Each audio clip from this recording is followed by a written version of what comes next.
Hey guys, we're back here again. We got the fitment test for the new magazine here. Specifically for that, I just want to do a quick demonstration purpose video for the fitment of the Bulgarian, the PMag Gen 3, and also the new PufGun magazine as well too, for reference, so you can see how the magazines fit in the lower receiver of the AK. Right, well, this is the milled receiver gun right here.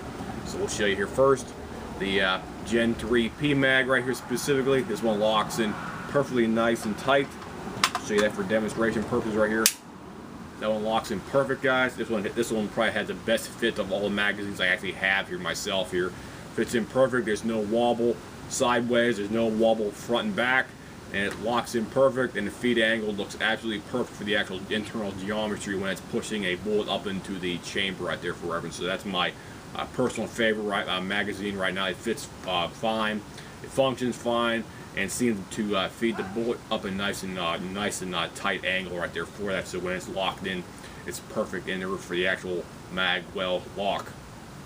Next one we have here is the good old tried and true what's called the Bulgarian Circle 10 magazine.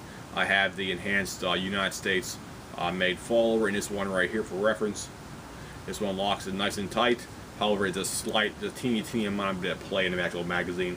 I'll show you that right now. So there you go right there. This has a teeny bit, you can probably barely see it here, but it is the teeny bit of play right there.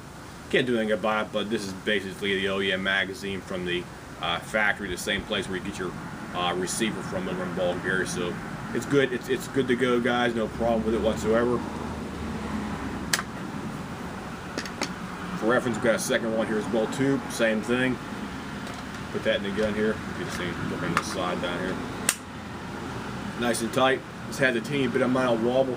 This teeny bit of mine. It's not going to affect how the gun functions anyway, because these things never give me a problem in the past anyway. So last one we got right here is the new magazine from PufGuns right here. I'll show you how this one locks in there. It locks in extremely tight, guys. It's almost like the feed lip area right in the front right here needs to be shaved down into a teeny bit of mine, but it locks in extremely tight, and it's almost like the magazine's like swollen or something like that. So we'll show you how this thing locks in right now. You could almost force it into the area right there, locking in. It's just like almost jammed in there. So that's how it locks in. Has a teeny bit amount of play, just a teeny bit. You can probably barely notice it, but I'd say maybe about a millimeter, maybe about a millimeter and a half, something like that. Just a teeny bit amount of play in there. And the other thing is the actual follower I was mentioning about in before. The actual follower right here actually contacts the bottom of the bolt carrier if you do not have any type of rounds in the actual magazine for reference points as well too. So I'll demonstrate that right now. It's actually hitting. It's hitting on the top. The actual follower is contacting the bottom of the bolt carrier group right here for reference to bolt. I can basically feeling the follower contacting the bottom portion of the bolt carrier group right here for reference. It's contacting it, but it's still there. It should not contact there, me personally. We'll take it out of the gun here, and I'll show you the Circle 10 magazine. Do not have any kind of contact whatsoever. It's smooth as butter over top there because the follower is low enough where it's not going to be hitting and contacting the bolt carrier group at all. Same thing with the second one I have here, reference demo purposes. The follower is sitting noticeably lower in the magazine than the typical PufGun Gen 2 magazine with the metal reinforcement teeth. Perfect, no problem whatsoever.